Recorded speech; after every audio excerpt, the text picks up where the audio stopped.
host home caregiver training provided by the provider. The presenter today is Jennifer Willis, who again is going to be presenting host home caregiver provider training for individuals in the Home and Community Based Service Program, also known as HCS. We're going to start with talking about what is Home and Community Based Services, HCS. The Home and Community Based Services program is in Texas is a Medicaid waiver program that provides individualized services and supports to people with intellectual disabilities known as ID or related conditions. The goal of the HCS program is to help people live in the community, and its services are intended to supplement other programs and natural supports. When we look at the Home and Community Based Services program, this is directly from Texas Health and Human Services Commission. And it talks about, again, just breaking down what HCS is. We talk about the individual, we talk about the applicant, and again, what is HCS? Who can get HCS? HCS may be available to any Texas resident not living in an institutional setting who, one, has an IQ of 69 or below and has an approved related condition with an IQ of 75 or below. Two, has mild to severe deficits in adaptive behavior. Three, is eligible for Medicaid benefits. Four, is not enrolled in any other Medicaid waiver program. What services can HCS provide? One, it can provide residential services, group home, host home companion care, respite services, day habilitation, also now known as ISS, employment services, nursing services, dental, behavior support, supported home living, transportation, social work, occupational therapy, physical therapy, speech therapy, dietary services, audiology, cognitive rehabilitation services for people with brain injury, accessible minor home modifications, adaptive aids, transition assistance services. The HCS provider can also provide personal assistance services, habilitation, or emergency response services through the Community First Choice CFC program to individuals who live in their own home or family home. Individuals can also receive unlimited prescriptions through the Medicaid vendor drug program.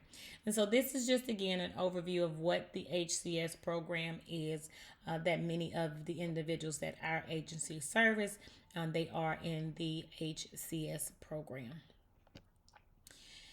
When the individuals are in the HCS program and they are residing in the host home companion program, there are requirements for that host home provider who again provide that residential setting for the individuals in the HCS program. And so we want to quickly look at what those host home requirements are. So what are the expectations for the individuals that are providing host home services? In being a provider for an individual in the HCS program receiving host home, the following is the required as the responsibility as their direct residential provider. And so only the services that we list here are the only activities that are billable services under the HCS program. And so what is expected, and this does not mean that every individual require these things, but although they may not require it, it is the responsibility of the caregiver, the host home companion caregiver, to ensure that these things are completed as necessary. One, bathing, dressing, and personal hygiene. Eating, whether it is literally feeding that person or ensuring that that person has eating. Meal planning and preparation. Housekeeping, assisting the individual with amputation and mobility. Reinforcing any professional therapies and their components provided to the individual.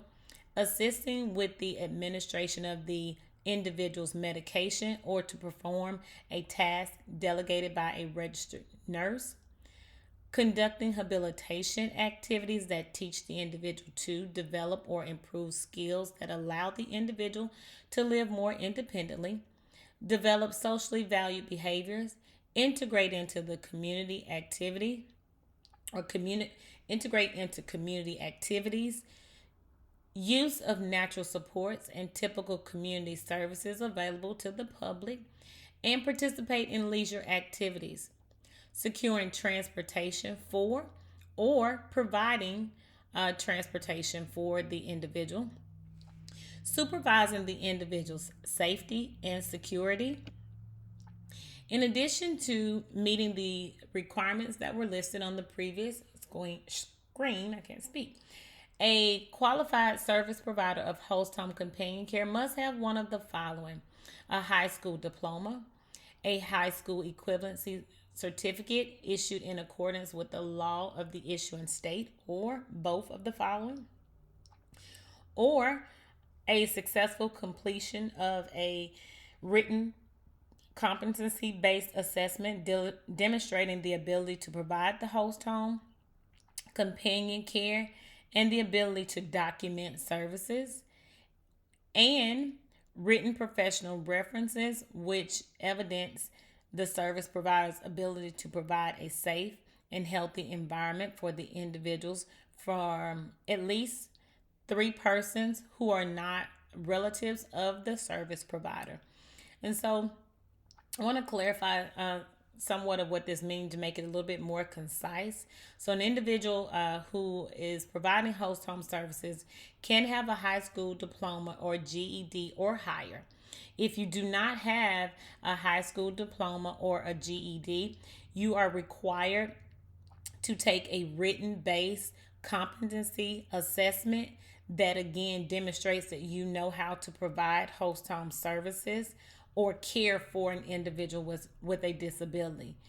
Again, if you do not have a high school diploma or higher, and you must take the written competency exam, you must also have three personal reference letters that attest to your ability to take care of individuals with disabilities, along with at least 3 years of experience in having taken care of or provided care for an individual with a disability. So I hope that clarifies really what this is saying. In addition to the education requirement, the host home providers must keep a daily log and submit the complete and corrected service log by the fifth day of the following month. And so, for an example, individuals who complete host home services, for an example, for the month of January, your host home logs would include January 1st to January 31st, and they are due by the fifth day of February. And so February would be February 1st to February 28th or 29th, depending on leap year or not. And then those notes for February would be due March 5th, or at least by March 5th. Our agency does allow for our host home providers to send us their host home logs through email. They can be faxed, they can be hand delivered, or they can be mailed to us, as long as we are receiving those logs by the fifth day of the following month after the service has been provided. Host home providers will not be compensated without submitting logs timely and correctly. That is a state requirement before the agency can submit for a reimbursement of payment. We must have timely and correct logs for the state's documentation purposes. Also, host home providers must document medications and incidents such as hospital admissions, abuse, neglect, and or exploitation when applicable. You must update the case manager or our agency or nurse of any medication changes and or updates in writing monthly. Conduct and document fire drills and submit a service log with that. You must also check your water temperature to make sure it's not too hot, so it cannot be above 120 degrees Fahrenheit. You must provide a bedroom and a bed for the participants, along with storage for their personal items. You must ensure participants have access to personal items such as toiletries, food, a television, and etc. You must also coordinate and comply with all support staff. This includes the nurse, a therapist, the case manager, Health and Human Services Commission, and the local authority as well. And so you will coordinate with them in regards to scheduling visits and appointments for the individuals receiving services to ensure services are being implemented and are not delayed. You must ensure that the individual receives a physical, so not a well man or well woman's exam. Those are not considered physicals, but they are suggested annually. So you need an actual physical. Each individual in the HCS program needs a annual physical by their primary care physician or a physician.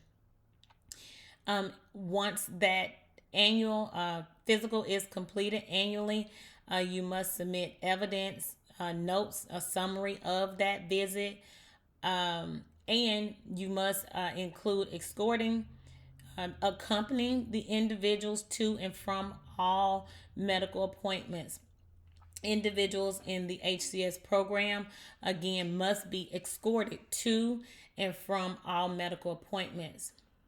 For our host home providers who maybe decide that this having an individual continuing to reside in their home, you must give a 30-day notice for the individuals to be moved to another home when discontinuing services as a host home provider.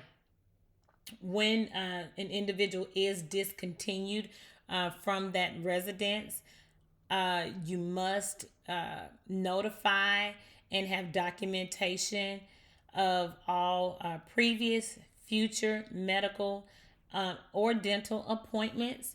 And again, those must be documented. The host home provider must return all medications and monies due to the individual upon the termination of services. And so, one point to really point out with regards to that is that if an individual does vacate a residence in the middle of the month, for an example, on the 15th day of the month, if there are 30 days in that month, then you must provide that individual with a prorated rate for room and board and return all monies that are due for those 15 days that the individual may or may not be there. And so again, it can be prorated if they move out, whether that's a automatic removal, or if that is because the individual's relationship is being terminated in any way, then you must return that individual's room and board payment for the days in which they are not occupying that residence. In addition, the host home providers must also practice infectious disease control procedures, and we do and have provided a manual and training on infectious disease control. And last but certainly not least, all host home providers must communicate effectively and professionally with all staff. Again, this does include the nurse, the case manager, therapist, health and human services, as well as the local authority. We want to look just really quickly at documentation. This is the monthly documentation form. In this particular training, we will not go over this form in detail, as we do have other training in reference to how to complete this form accurately. But again, when we're talking about documentation for the individuals in the HCS program, we're talking about the documentation being here. These are again those requirements of what is required of the host home provider. And so on this form, you are initialing the areas in which the services have been provided. At the bottom of it, there is a comment section. The comment section can be you can utilize the back or a different sheet of paper for additional comments or to write a more thorough summary if necessary. Is only if necessary, but it can be, if you're using this form online, it can be expanded. But again, just noting that information can be carried on onto a clean sheet or the back or just another sheet, notebook, journal, or anything like so. And then at the bottom, each individual again is required to print their name and then sign.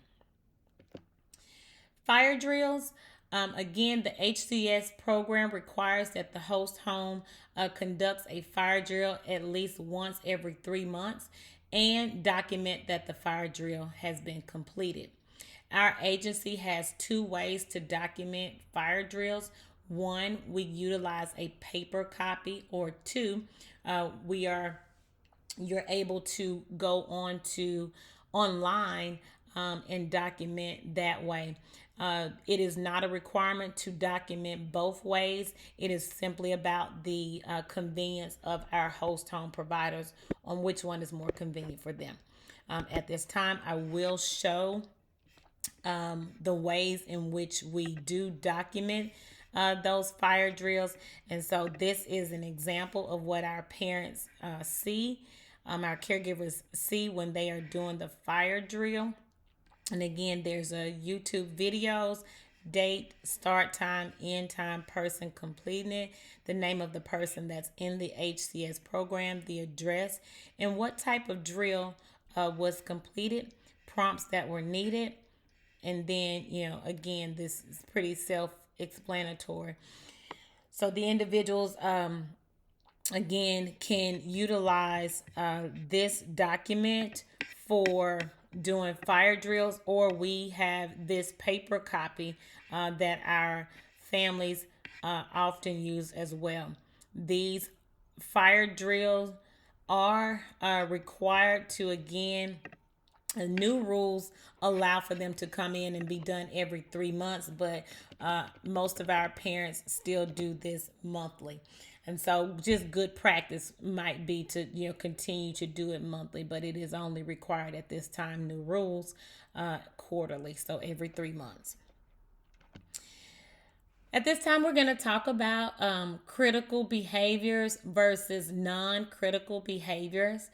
A critical incident, and so and not even so much as behaviors, but critical behaviors versus non-critical incidents as well. And so a critical incident is any actual or alleged event or situation that creates a significant risk of substantial or serious harm to the physical or mental health, safety, or well-being of a client and or other individuals. And so it's very important for our caregivers to make sure that they do understand this term as a definition, as it is critical for the safety and well-being of the individuals in the program. So something that's critical, and again, we're talking about the critical behaviors, but these are behaviors that need to be reported. And so I want to make sure that we do start this section of the presentation about understanding that we are really referencing things that need to be reported to the agency immediately, or reported elsewise. And as we continue the training, we will talk about who else may need to be notified when there is a critical incident. So, if an individual passes away or death happens, all deaths must be reported immediately to the agency in particular that an individual has passed away. So that's an immediate contact the agency. It doesn't matter if it's 2 a.m., 3 a.m. Please, by all means, leave a voicemail message, send a text message if you have that capability, send an email, any way in which you can contact, us that is, convenient at that time. Please make sure that you contact the agency when it is safe to do so when a death has occurred. Another incident of when to contact us immediately in an injury or an illness. An injury or illness that requires treatment beyond first aid, which includes lacerations, requiring stitches or staples, fractures, dislocation, loss of limb, serious burns, serious wounds, pneumonia, urinary tract infections, and etc. An injury or illness requiring an immediate emergency medical treatment to preserve life or a limb, an emergency medical treatment that results in admission to the hospital. All of these are critical incidents where our agency needs to be notified as soon as it is safe to do so. And so, safe to do so, but within 24 hours after this occurs. So, again, just making sure that we're very clear when it's safe to do so or within 24 hours of the incident. Another critical incidences can be damages to the person's property or theft. So, deliberate damage, destruction, theft, or the use of a client's belongings or money. Deliberate diversion, so giving of medications to someone other than who it is prescribed to. Medication management issues, so issues with medication dosage, scheduling, timing, setup, compliance, and administration or monitoring, which result in harm or an adverse effect which necessitates medical care. The name of the medication must be reported.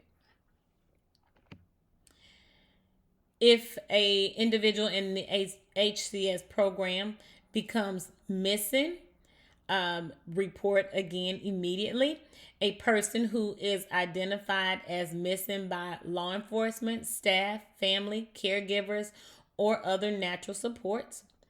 The service plan determines when the person is missing. So, for an example, if someone is gone longer than their allotted time. So, again, I want to be really clear about this as well.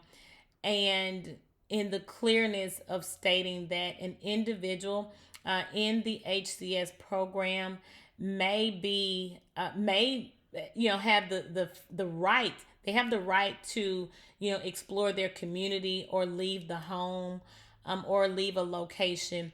We just want to make sure that when the individual does do so, that it is happening in a safe manner and that the caregiver does know where the individual is. And as an example, I'll say that like in our group home setting, the individuals are allowed to freely go to like the store in particular. And so we do that with the knowledge of what that individual is wearing, the location in which they will be, and then the understanding of the time in which they will return.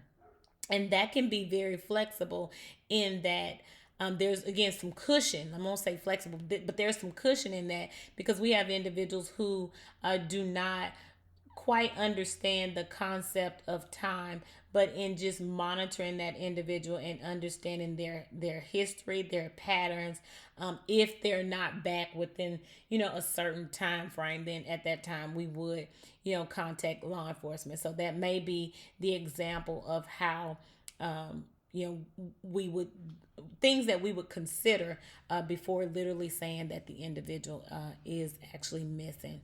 So just some food for thought. Again, criminal activity, any illegal activity that is allegedly committed by the individual in the HCS program in which there is law enforcement involvement. Some examples of that include, but are not limited to, arrest, incarceration, criminal court appearances, charge, illegal drug use, and shoplifting, violation of probation or parole that potentially will result in the probation being revoked or the parole being revoked. Then of course that again is something that immediate notification is required. So any criminal offense that is committed by a waiver participant, so that's somebody in the HCS program that results in immediate incarceration. Again, those things or that instance needs to be reported immediately, but no less than 24 hours. Again, looking at some of the other things that are just maybe seemingly are random. They're not, sometimes random, and the individuals in this program does sometimes experience this. So we do want to point out if there is unsafe housing, displacement. Unsafe housing is any home or living space which does not provide a safe and healthy environment. We consider that as an unsafe. So displacement is the removal of the client from a home or living space due to a natural disaster, such as fire, flooding, and etc., or eviction. And so we do again want to point out that these things are critical and need to be reported immediately. So I can't stress enough that if the individual is facing eviction, whether that eviction is because they're in their own residence, whether they are residing with someone and that family is, projected to become evicted, those things, the moment that we get that notification or you get that notification that eviction may be happening within a certain time frame, then the organization does need to be notified that an eviction is pending or that an eviction has happened.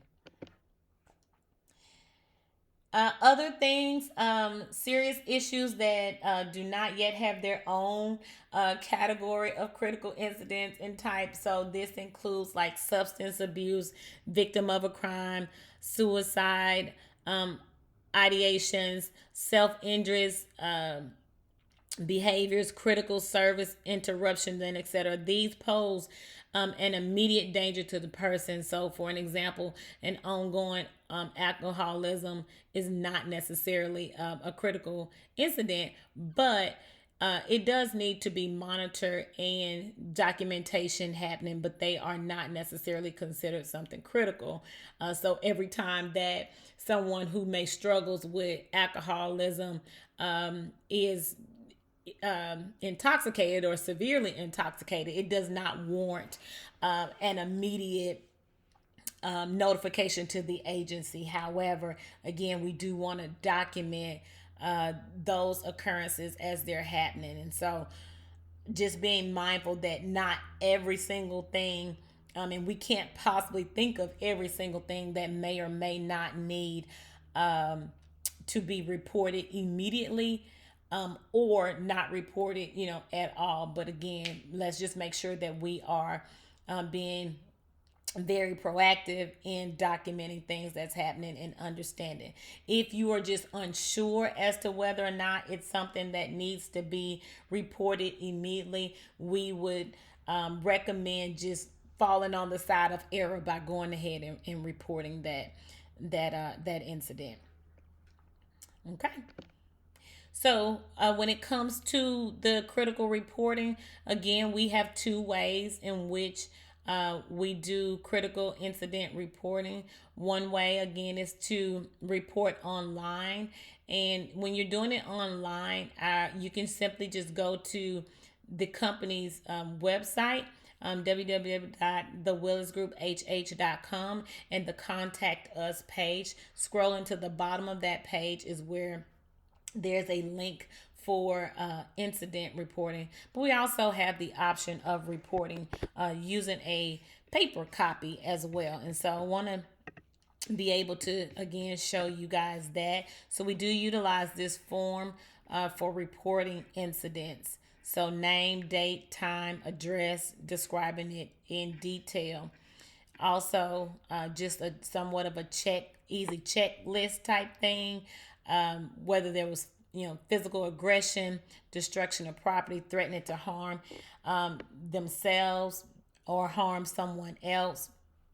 Uh, if the police get contacted, if they're taken to the hospital, there is an update here on this form about taken to the hospital.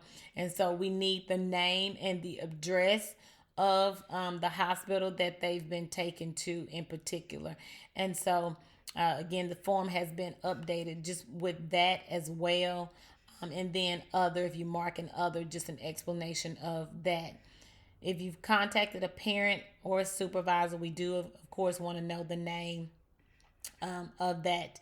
And so, again, uh, the name and title of the person who is reporting this incident as well is needed. And then, any photographic evidence. So, again, if there's like physical abuse, then photographic evidence that might help us or someone else who might be taking a look at this to get a visual of what has happened.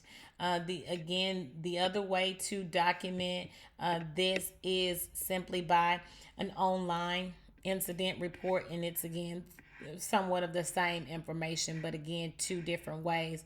The report that is online is instantaneously. We're able to receive this more instantly as well. So that you're not having to fax or email or anything like that. And so we are, again, just able to get it quicker.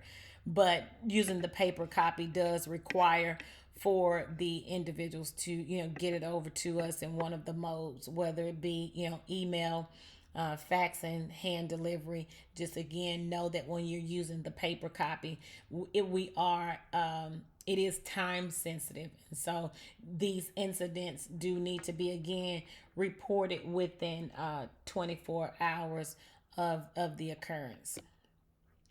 So I want to switch over. I want to talk a little bit about the special needs training requirement. All individuals who are in the HCS program are required to have a special needs training, and the providers are required to take and receive the special needs training that is individualized for the individuals, again, who are in the HCS program. We won't take a very deep look into the special needs training, but I will share with you what our agenda is for the special needs training. And there's not really a sample for us to provide in this particular training because those special needs trainings are individualized for the individual. But when we're doing a special needs training, of course, we look at the individual. We define for our families what an intellectual disability is. We define mental illness. We talk about the difference between mental illness and intellectual disability. We review the individual's diagnoses, the medications that we are aware of, adaptive aids, allergies, diet, behaviors, how to de escalate, the individual's communication style, the activities of daily living, transportation, what to do in case of an emergency. And we also provide some training also on abuse, neglect, and exploitation, ending with how to contact our agency as well. And so this is a perfect segue into talking about our next subject area, and that is abuse, neglect, and exploitation. Abuse, neglect, and exploitation training is required annually, based on the guidelines for from Health and Human Services. And so this training also is again just going to be a little bit more detailed in the abuse, neglect, and exploitation requirements from Health and Human Services. First thing that we like to start with is that if you feel an individual receiving HCS or in the Texas Home Living Program services is a victim of abuse, neglect, or exploitation, please call the Texas Abuse Hotline at 1-800-647-7418 or submit an online report via www.texasabusehotline.org. Suspicions of abuse, neglect, and exploitation should be reported immediately. Call 911 if the victim is in immediate danger. Agents are available 24 hours a day, 7 days a week. Anyone, again, in the HCS program who suspects abuse, neglect, or exploitation must report their suspicion within 1 hour. Reporting an instance of suspicion of abuse, neglect, and exploitation is mandatory. It is mandatory by the state of Texas. It is mandatory from our agency as well. And again, we need those instances reported immediately. We would love immediately, but the rule and the requirement is within 1 hour of that suspicion. And so let's talk about abuse and neglect when you are, or exploitation, and let's talk about when you are making a report. Some of the things that is required when making the report is the name and age and gender of the individual, the address, the medical or mental diagnoses, if known, and the individuals at this point, we should know what they are. So we would pull open our manual or our binders to retrieve that information. Physical and mental limitations or concerns, whether their condition limits their ability to protect themselves, suspected maltreatment, and information about the alleged perpetrator. Those are all going to be things that the agent will ask for the individual who is reporting abuse, neglect, or exploitation. So let's talk about abuse, neglect, and exploitation in those definitions. So, abuse is the willful infliction of injury, unreasonable confinement, intimidation, or punishment with resulting physical harm, pain, or mental anguish. Abuse can be mental, physical, sexual, or verbal. Neglect is the refusal or failure to provide goods or services, including medical services that are necessary to avoid physical or emotional harm, pain, or mental illness. The refusal or failure of those responsible to provide an elderly or disabled person with such life necessities such as food, water, clothing, shelter, personal hygiene, medicine, comfort, personal safety, and other essentials, all can be deemed as neglect because, again, that's the refusal or the failure to provide any of those. Exploitation is the illegal or improper use of an elderly or disabled person's funds, property, or assets. Examples include, but not limited to, cashing a person's check without authorization or permission, forging a person's signature, misusing or stealing a person's money or possessions, coercing or deceiving a person into signing any document, for an example, any contracts or wills, and the improper use of conservatorship, guardianship, or power of attorney. All are examples of exploitation. I want to talk a little bit more detail about this because, again, we want to be a little bit more thorough and detailed than we typically are when it comes to talking about A&E. So, categories of abuse, as we just saw on the previous screen here, abuse can be mental, physical, sexual, or verbal. And so I want to give some definitions of that. So, categories of abuse: physical abuse, the use of physical force that may result in bodily injury, physical pain, or impairment. Physical abuse may include, but is not limited to, such acts of violence as striking with or without an object, hitting, beating, pushing, shoving, shaking, slapping, kicking, pinching, and burning. In addition, inappropriate use of drugs or physical restraints, force feeding, and physical punishment of any kind are examples of physical abuse. Emotional or psychological abuse, the infliction of anguish, pain, or distress through verbal or nonverbal acts. Emotional, psychological abuse includes but not limited to verbal assaults,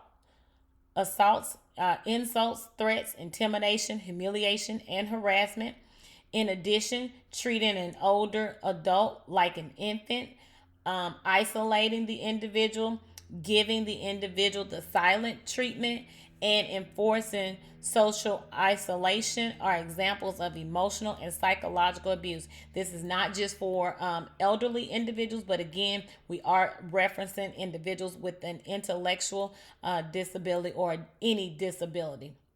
Sexual abuse, non consensual sex, contact of any kind with an elderly or disabled person, sexual contact with any person incapable of giving consent is also considered sexual abuse.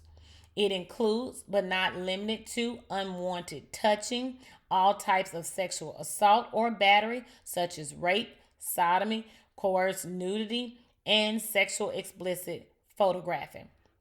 These again all are categorized under abuse. I know that on the next couple of slides there will be some redundancy in some of the things that we're saying, but we really want to drive these points in. So some of the signs and symptoms, some examples of abuse, neglect, and exploitation are really easy to see, while many others are not visible.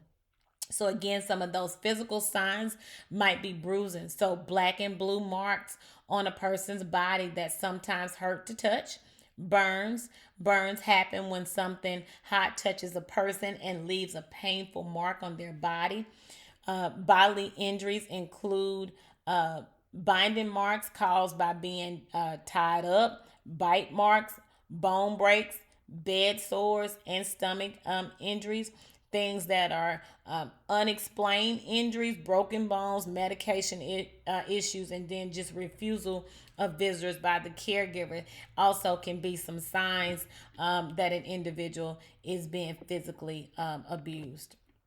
Some behavior signs that we might see from an individual is withdrawal from friends or unusual activity. A person may stop doing things that they like to do or things that make them feel good about themselves. Anger is a strong feeling, so you may see them becoming angry as well. It may cause the person to yell or be mad at other people.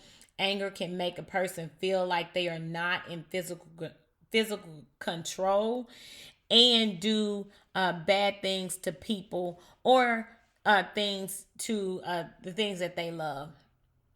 Hyperactivity means having a lot of energy that is hard to control. Suicidal thoughts or attempts. A person may feel the only way to make the pain stop or the painful feeling stop is to end their life. The change in appetite. A person's desire or want to eat food has changed and they eat more or less or not at all. Low self esteem means a person does not see themselves in a good way. Their thoughts about themselves are not nice. Depression means a person feels deeply sad all the time. Depression makes it hard to do daily things. It can be hard to change these thoughts to feel better or happy. The use or abuse of alcohol or other drugs. A person may use too much alcohol, medication, or illegal drugs to make themselves feel better. Obsessive or compulsive behavior are repeated and unwanted thoughts or urges. Sleep disturbances are changes in how or when a person goes to sleep or stays asleep. Fear of a particular place, fear of being with a specific person. Again, all of these are some examples of some behavioral signs that we might see when a person is becoming or has been abused, neglected, or exploited. The other thing that we might see are some environmental signs, like an odor if someone stops taking a bath or stops taking the trash out.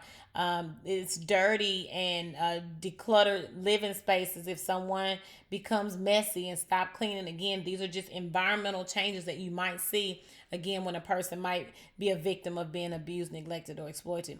So infestation of large amounts of bugs or pests in the home, safety concerns like needing to have certain items in the room to make them feel safe, or a new need to keep the door locked. Could be an environmental sign. Hoarding, so buying or collecting things that they don't need to make themselves feel better or safe. The absence of food in the refrigerator or the cupboards, cabinets, no running water, no utilities like air conditioning, heat, or electricity in the home, again, can be environmental signs of abuse, neglect, and exploitation. So just again, some of this can have some redundancy in it, but some diseases and chronic illnesses can mask or mimic the visible signs of abuse. For an example, certain medications or diseases can cause easy bruising, and so we want to be mindful of those types of things as well, because a lot of times, if a medication or a disorder that the person might have, again, if they've got a lot of bruises as a result of that, it can mimic, or some people who may be unfamiliar with the individual may deem that as a sign of abuse. But there's no single characteristic that identifies an abuser. Abuse is often subtle, especially when it's premeditated. Abuse can also be spontaneous. Often the victim and the abuser will attempt to hide the abuse. And so we again just want to be mindful of those types of things. So again, some of the signs and symptoms we might see, especially with neglect, might be weight loss, bed sores, long fingernails, soiled fingernails that might have feces, beneath them, unsanitary living conditions, unsuitable and dirty clothing, unsafe living condition, matted hair. In exploitation, we might see significant withdrawals, sudden changes in financial conditions, and then missing items. Emotional abuse, controlled by the caregiver, and then just odd behavior. Like with sexual abuse, we might see bruises. We may that individual may become diagnosed with having a sexually transmitted disease, and you may see bleeding in the private areas. So, want to look at some factors that can cause abuse, neglect, and exploitation. So, with caregivers, having like caregiver stress, people who do not have the needed skills or resources and who are not prepared to be caregivers may suffer from stress, which may lead to abuse, neglect, and exploitation. So, as a caregiver, if you are experiencing extreme stress, we do encourage you, and we require you to contact our office, so that again we can put some measures in place or put things in place to either remove that individual, to give you time to recuperate, or de-stress as well. And so again, we want to make sure that caregiver stress, we are acknowledging caregiver stress as being one of the ways that may be a cause of why an individual may abuse, neglect, or exploit one of the individuals. So dependency would be our next one. People in poor health are more likely to be abused than those who are in relatively good health. Caregivers who rely on the monetary resources of the older adult or the disabled adult, in our case, are more likely to abuse the individuals as well. So that dependency is something that we also are mindful of with our caregivers. External stressors, so experiencing money problems, job stress, and family problems can trigger people to abuse or neglect others upon who they rely.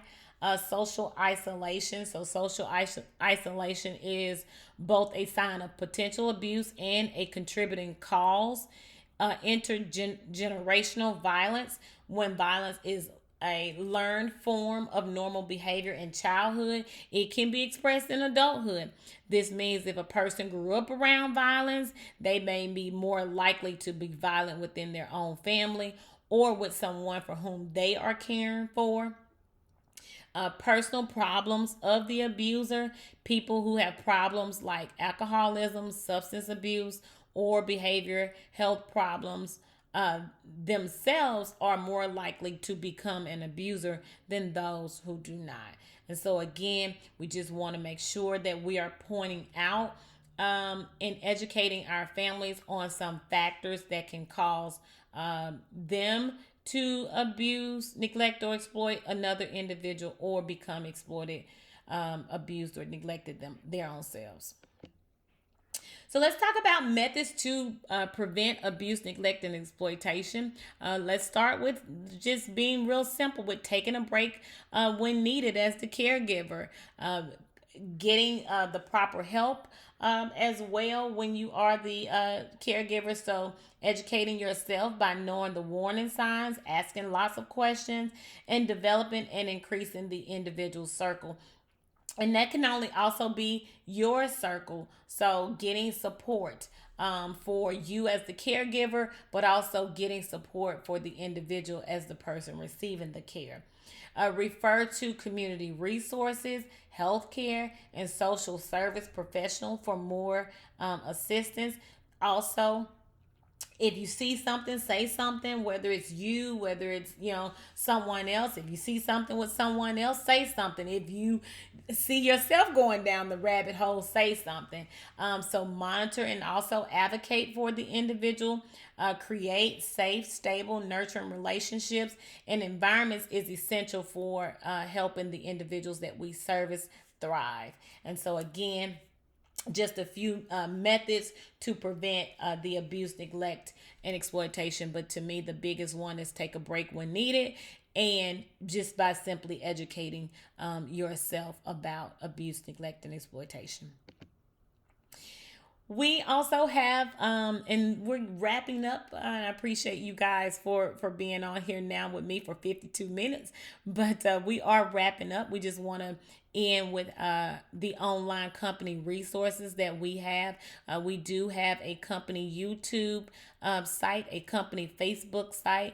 We also are collaborative with the local authority as well as Health and Human Services, so Texas Health and Human Services, and collaborating with those individuals as well for training and being a resource to our individuals. So again, we are on Facebook in particular. So follow us at the Willis Group moving forward on Facebook. There's also just valuable information that we do post there on our Facebook page, as well as our YouTube page that has a lot of resources and information and training available for our caregivers and individuals in the organization.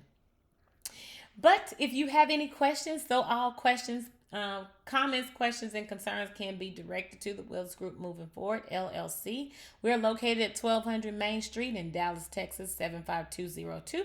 Our phone number is 214-800-2846, and our fax number is 214-853-5663. Our email is thewillisgrouphh@gmail.com, and our website is www.thewillisgrouphh.com. Again, we really appreciate you guys as our caregivers, and if there's anything that the agency can do to help you be a better or an educated caregiver, please feel free to reach out to us. Again, thank you so much for all that you do for our families and the individuals that you service.